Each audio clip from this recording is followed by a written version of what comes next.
بسم اللہ الرحمن الرحیم۔ باب الرجل یقرأ السور فی الرکعۃ الواحدہ من الفریضہ۔ الرجل اس لیے پڑھ رہے ہیں چونکہ یہ کتاب کے موافق ہے، اعراب لگا ہوا ہے نا، اور آپ چاہیں تو الرجل پڑھیں، باب مضاف ہوگا یہ مضاف الیہ ہو جائے گا، اور الرجل پڑھیں یہ مبتدا ہو جائے گا اور یقرأ السور اس کی خبر ہو جائے گی۔ تو الرجل بر وقت پڑھنے کی وجہ کیا ہے؟ جائز دونوں ہے، اس لیے پڑھ رہے ہیں کہ الرجل پر اعراب لگا ہوا ہے تو موافقت بھی ہو جائے گی نا۔ تو الرجل یقرأ السور، آدمی یعنی مرد کئی سورتیں پڑھے فرض نماز کی ایک رکعت میں، تو ایک رکعت میں ایک سورت پڑھے یا کئی سورتیں پڑھیں یا وہ کیا کرے۔ تو آپ حضرات اس بات سے بخوبی واقف ہیں کہ نماز میں مطلقاً قرأت یہ فرض ہے، سورہ فاتحہ کا پڑھنا یہ واجب ہے۔ اب مطلقاً قرأت میں جو فقہا فرماتے ہیں کہ 3 آیت کی قرأت ہونی چاہیے کم از کم، یا ایک آیت کی قرأت کرے جو 3 آیت کے برابر ہو، اور زیادہ کے لیے کوئی حد نہیں ہے، یعنی ایک رکعت میں وہ ایک سورت کی تلاوت کرے، 2 سورتوں کی تلاوت کرے، 3 یا اس سے بھی زائد سورتوں کی تلاوت کرے، وہ کر سکتا ہے۔ لیکن اگر وہ امام ہے تو اسے چاہیے کہ اتنی لمبی قرأت نہ کرے جو اس کے مقتدیوں پر شاق ہو، دشوار ہو، اس لیے کہ مقتدیوں میں طرح طرح کے حاجت مند، ضرورت مند، کمزور اور طاقتور سبھی ہوتے ہیں، تو ان کا لحاظ رکھنا بھی ضروری ہے۔ تو مقتدیوں کے ساتھ جب وہ نماز پڑھ رہا ہو تو متوازن قرأت کرے، سمجھ رہے ہیں نا، اور تنہا نماز پڑھ رہا ہے تو جتنی لمبی قرأت چاہے کرے، کوئی زیادہ قرأت کرنے میں کوئی رکاوٹ نہیں ہے۔ اخبرنا مالک اخبرنا نافع عن ابن عمر انه كان اذا صلى وحده يقرأ في الاربع جميعا من الظهر والعصر في كل ركعة بفاتحة الكتاب وسورة من القرآن۔ ہمیں خبر دی مالک نے، ہمیں خبر دی نافع نے، وہ ابن عمر سے روایت کرتے ہیں کہ وہ جب تنہا نماز پڑھتے، کون؟ حضرت عبداللہ ابن عمر جب تنہا نماز پڑھتے تو وہ ظہر اور عصر کی 4 رکعتوں میں قرأت کرتے، یقرأ فی الاربع جمیعا، چاروں میں قرأت کرتے۔ یہ چاروں کس وقت کی ہوتی؟ من الظہر والعصر، یعنی ظہر کی اور عصر کی چاروں میں وہ قرأت کرتے۔ کیا پڑھتے؟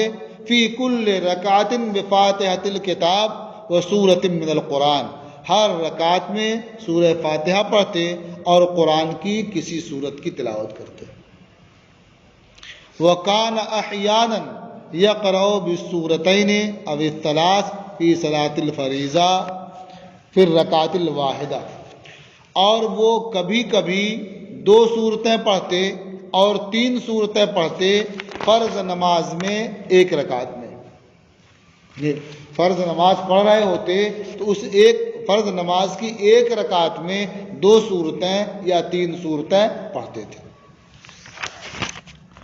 وَيَقْرَأُ فِي الرَّكْعَتَيْنِ الْأُولَيَيْنِ مِنَ الْمَغْرِبِ كَذَلِكَ، اور مغرب کی پہلی 2 رکعتوں میں اسی طرح قرأت کرتے تھے، یعنی کبھی سورہ فاتحہ کے ساتھ ایک سورت پڑھتے تھے اور کبھی سورہ فاتحہ کے ساتھ 2 سورت یا اس سے زیادہ پڑھ لیتے تھے۔ لیکن یہاں اس بات کا ذکر ہے کہ سورہ فاتحہ اور ایک سورت۔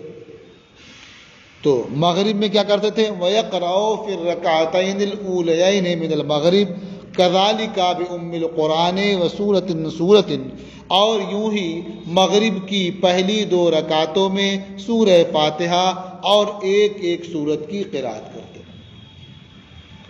تو اس سے سمجھ میں آیا کہ آدمی کم سے کم ایک سورت کی قرات کرے، اور زیادہ سے زیادہ 2 بھی پڑھ سکتا ہے، 3 بھی پڑھ سکتا ہے۔ تو زیادہ کی طرف کوئی قید نہیں ہے جب کہ آدمی تنہا پڑھ رہا ہو، خاص طور سے نفل نماز پڑھ رہا ہو۔ لیکن اگر امام ہے وہ، تو پھر زیادہ کی طرف بھی اسے لحاظ کرنا ہوگا، اتنی لمبی قرات نہ کرے کہ مقتدی دشواری میں پڑ جائے۔ یہ بھی معلوم ہوا کہ آخر کی جو 2 رکعتیں ہوتی ہیں اس میں بھی آدمی قرات کرے گا، یعنی سورہ فاتحہ بھی پڑھے گا اور سورت بھی پڑھے گا۔ یہ معلوم ہو رہا ہے اس سے نا؟ اور ہم آپ کرتے کیا ہیں اور کہتے کیا ہیں کہ پہلی 2 رکعتوں میں سورہ فاتحہ کی بھی قرات کرے گا اور سورت بھی پڑھے گا، اور آخر کی 2 رکعتوں میں، یعنی فرض کی آخر کی 2 رکعتوں میں صرف سورہ فاتحہ کی قرات کرے اور سورت نہ ملائے۔ یہ کہتے ہیں نا؟ اور یہ تو خلاف معلوم ہو رہا ہے اس کے۔ تو اس تعلق سے آپ امام محمد رحمۃ اللہ علیہ قول سن لیجیے پہلے۔ کہتے قال محمد، امام محمد رحمۃ اللہ علیہ نے فرمایا السنۃ ان تقرأ فی الفریضۃ فی الرکعتین الاولیین بفاتحۃ الکتاب و سورۃ۔ سنت یہ ہے کہ فرض میں پہلی 2 رکعتوں میں سورہ فاتحہ اور کسی سورت کی قرات کرنا، یعنی آپ سورہ فاتحہ پڑھیں اور کسی سورت کی قرات کریں پہلی 2 رکعتوں میں۔ وفی الاخرین بفاتحۃ الکتاب، اور آخر کی 2 رکعتوں میں سورہ فاتحہ کی قرات کریں۔ وَإِن لَمْ تَقْرَأْ فِيهِمَا أَجْزَاكَ، اور اگر آپ نے ان 2 رکعتوں میں، آخر کی 2 رکعتوں میں سورہ فاتحہ کی بھی قرات نہیں کیا تو یہ آپ کے لیے کافی ہے۔ وَإِن سَبَّحْتَ فِيهِمَا، اور اگر آپ نے ان 2 رکعتوں میں تسبیح پڑھی یہ بھی آپ اجزا کا آپ کے لیے کافی ہے۔ وَهُوَ قَوْلُ أَبِي حَنِيفَةَ رَحِمَهُ اللَّهُ، اور یہ امام اعظم ابو حنیفہ رحمۃ اللہ علیہ کا قول ہے۔ تو اس سے یہ معلوم ہوتا ہے کہ پہلی 2 رکعتوں میں سورہ فاتحہ کی قرات کرنی ہے اور اس کے ساتھ کسی سورت کی بھی قرات کرنی ہے، اور آخر کی 2 رکعتوں میں بہتر یہ ہے کہ آپ سورہ فاتحہ کی قرات کر لیں، اور اگر آپ سورہ فاتحہ کی بھی قرات نہیں کرتے ہیں، تسبیح کرتے ہیں، یہ بھی کافی ہے، اور خاموش کھڑے رہتے ہیں یہ بھی کافی ہے۔ اس میں رہنا، چونکہ اس تعلق سے آثار مختلف ہیں، تو حضرت عبداللہ ابن عمر کا ایک اثر یہاں ذکر کیا گیا، تو جس سے یہ معلوم ہوتا ہے کہ آخر کی 2 رکعتوں میں بھی وہ سورت ملائے۔ لیکن جو ہمارے فقہا حکم بیان کرتے ہیں دیگر آثار کی بنیاد پر، وہ کیا ہے کہ آخر کی 2 رکعتوں میں صرف سورہ فاتحہ کی قرات کریں۔ تو یہ باب ختم ہوا۔ تو باب الجہر بالقراءۃ فی الصلاۃ وما یستحب من ذلک، نماز میں قراءت میں جہر کرنا اور اس میں سے جو مستحب ہے اس کا ذکر۔ مطلب بعض نمازوں میں جہری قراءت ہوتی ہے، بعض میں سری قراءت ہوتی ہے، تو جہری قراءت میں کتنی بلند آواز سے آپ کو قراءت کرنی ہے، کیا بہتر ہے؟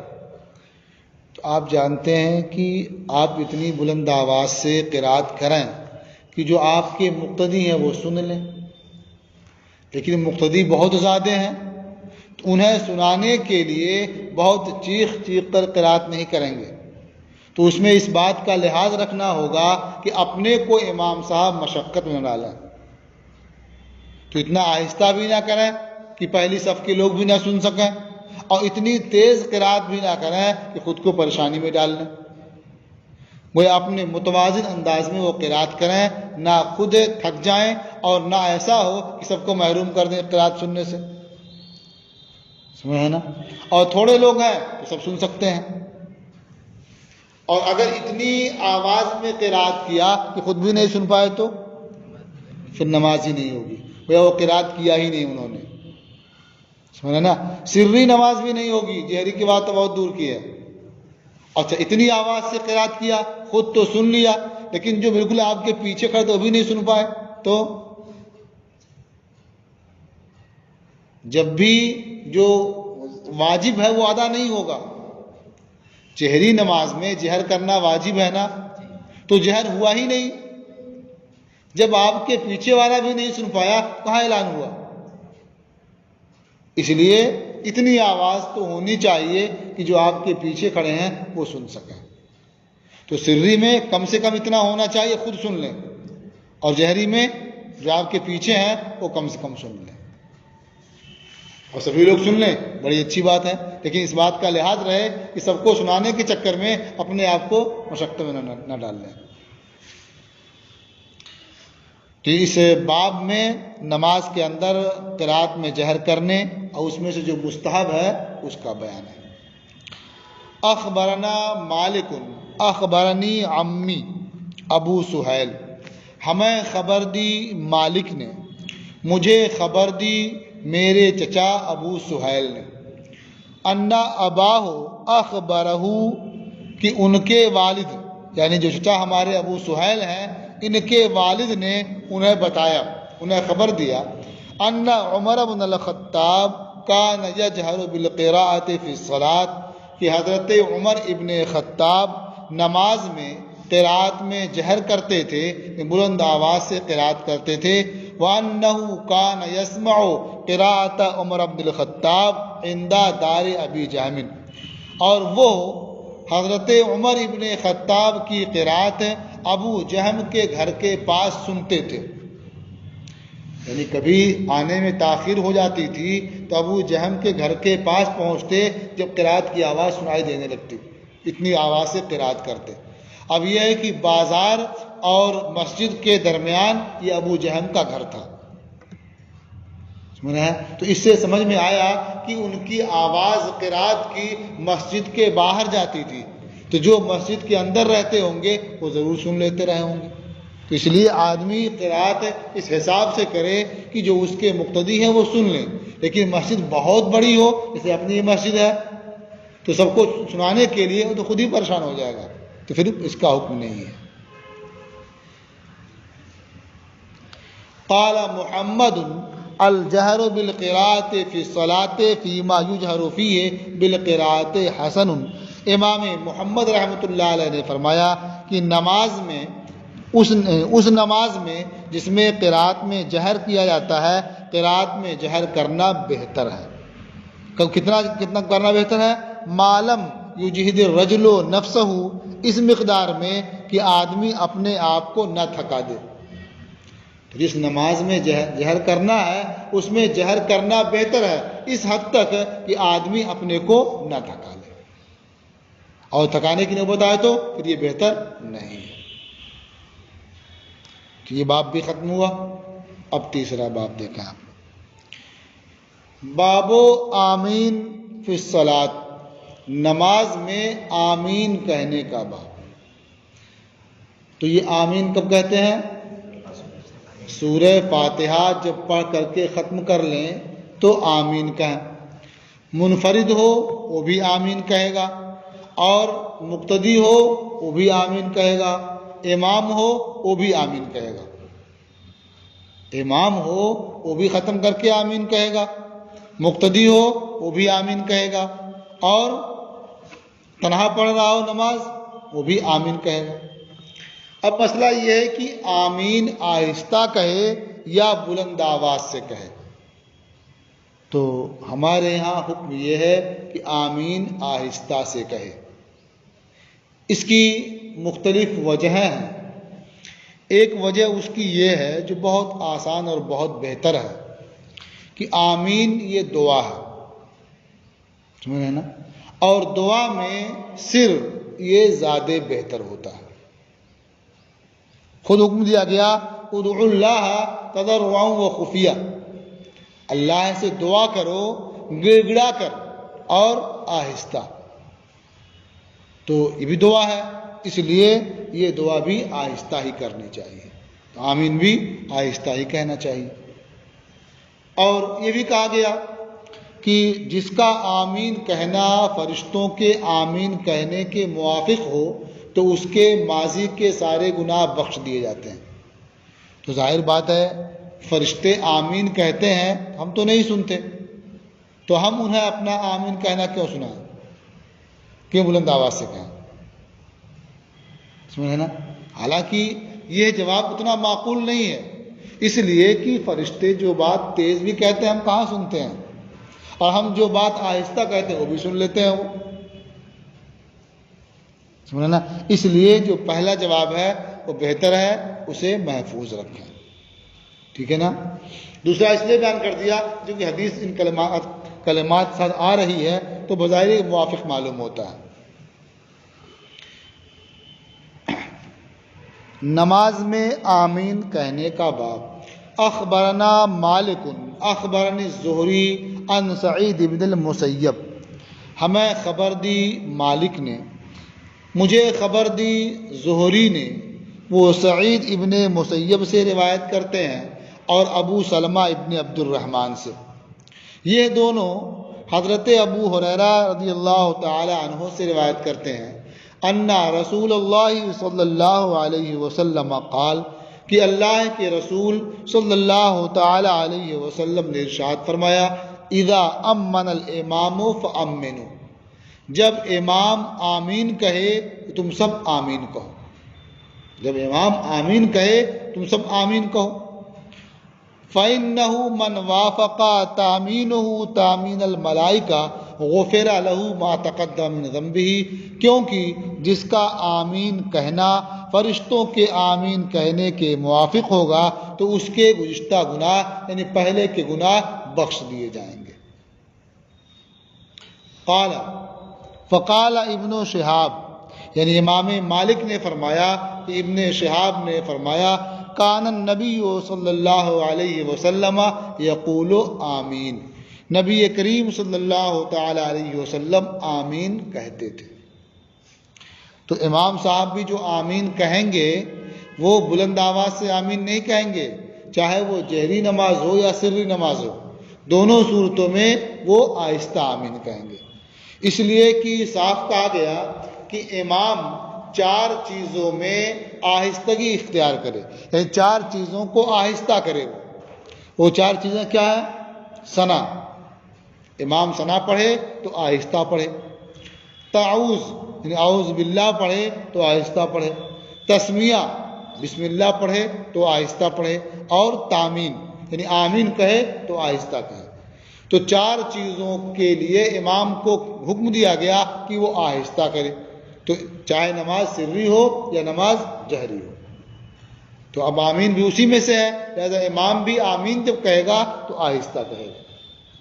تو امام جب آمین کہے تم بھی آمین کہو، جب امام آہستہ آمین کہے گا پھر جو مقتدی ہیں وہ کیوں کر تیز آمین کہیں گے؟ جو تیز قرات کر رہا تھا وہ آمین آہستہ کہہ رہا ہے، اور آپ تو قرات بھی نہیں کر رہے تھے تو آپ کی بلند آواز سے آمین کہیں گے؟ اس کا مطلب مقتدی بھی آہستہ آمین کہیں، سمجھ نا؟ اب یہ کہ معلوم کیسے ہوگا کہ امام صاحب آمین کہہ رہے ہیں کہ نہیں؟ کیسے معلوم ہوگا؟ ظاہر ہے ختم کرنے کے بعد آمین کہنے کا حکم ہے، جو ختم کریں گے تو وہ آمین کہیں گے، تو آپ بھی ختم کر آمین کہیے، ان کا آمین کہنا آپ سنیں چاہے نہ سنیں۔ قال محمد وبہذا ناخذ، امام محمد رحمۃ اللہ علیہ نے فرمایا اور اسے ہم اختیار کرتے ہیں۔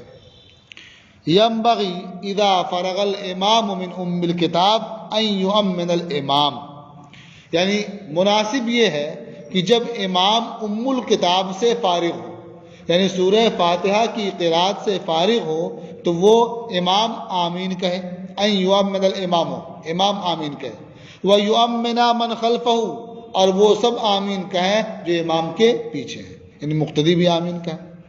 وَلَا يَجْهَرُونَ بِذَلِكَ، اور آمین کہنے میں آواز بلند نہ کریں، یعنی نہ امام بلند کرے اور نہ مقتدی بلند کریں، تو آمین سب کو کہنا ہے لیکن آہستہ سے۔ فَأَمَّا ابو حنیفہ، لیکن امام اعظم ابو حنیفہ رحمۃ اللہ علیہ، فقال یؤمن من خلف الامام ولا یؤمن الامام، یعنی امام اعظم نے کیا فرمایا کہ جو امام کے پیچھے ہیں وہ آمین کہیں گے اور امام آمین نہیں کہے گا، تو اس کا ذکر تو یہاں ہے۔ لیکن امام اعظم کا یہ قول بھی منقول ہے کہ جب امام آمین کہے تو تم بھی آمین کہو، تو اس سے معلوم ہوتا ہے امام بھی آمین کہے گا، سمجھ رہے نا؟ تو حکم جو دیا جاتا ہے وہ اسی بات کا کہ امام اعظم سے اس بارے میں دو قول ہو گئے، ایک امام کے آمین کہنے کا، ایک آمین نہ کہنے کا۔ تو اب جو حکم دیا جاتا ہے وہ کس بات کا کہ امام آمین کہے گا، مقتدی بھی آمین کہیں گے، ٹھیک ہے؟ تو آپ جب امام ہوں گے تو آپ بھی آمین کہیں گے، اور جو آپ کے مقتدی ہوں گے یا آپ مقتدی ہوں گے تو آپ بھی آمین کہیں گے، مقتدی بھی آمین کہیں گے۔ یہ باب بھی ختم ہوا۔ اس باب میں آمین کہنے کے سلسلے میں بہت اختلاف ہے، سمجھ رہے نا؟ شفافے بھی آمین بلند آواز سے کہتے ہیں، سمجھ رہے نا؟ اور بھی لوگ بلند آواز سے کہتے ہیں، لیکن ہمارے ہاں بلند آواز نہیں کرنی ہے، آہستہ آمین کہنا ہے، ٹھیک ہے؟ جو شروع میں نے کہا تھا نا کہ سب کے اقوال اور ان کے دلائل اور اس اختلاف کا تذکرہ ایک تحقیقی مرحلہ ہوتا ہے، اور ابھی آپ لوگوں کے لیے بہتر کیا ہے کہ جو حدیث ہے اسے سمجھیں، یاد کریں، اور جو آپ کے اپنے مذہب کے خلاف معلوم ہو اس کا جواب سمجھیں، سمجھ ہے نا؟ تو اس تعلق سے کچھ معلوم کرنا ہو تو معلوم کر سکتے ہیں۔ چلیے ٹھیک ہے، آج کا سبق آپ کا ختم۔